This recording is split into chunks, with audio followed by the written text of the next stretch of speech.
Sa matatayog at nagyayelong taluktok ng gitnang Asya, may isang nilalang na gumagala na tila isang multo. Isang hari na walang korona, isang espiritu na bihira lang magpakita. Siya ang snow leopard, ang tinaguriang Ghost of the Mountains. Sa bawat yapak niya sa niebe, dala niya ang hiwaga ng libu-libong taon. Ang kanyang makapal na balahibo na may mga markang tila mga bulaklak na bato ay perpektong panangga sa matinding lamig at nagbibigay sa kanya ng kakayahang magtago sa paningin ng sinuman.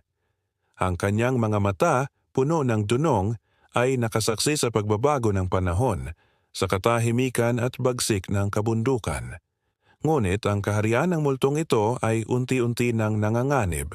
Ang pagbabago ng klima at gawain ng tao ay nagiging banta sa kanyang tahanan.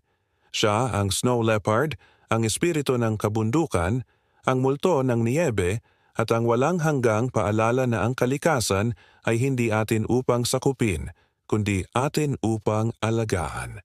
Salamat sa panonood. Huwag kalimutang mag-subscribe para sa iba pang kwento ng kalikasan.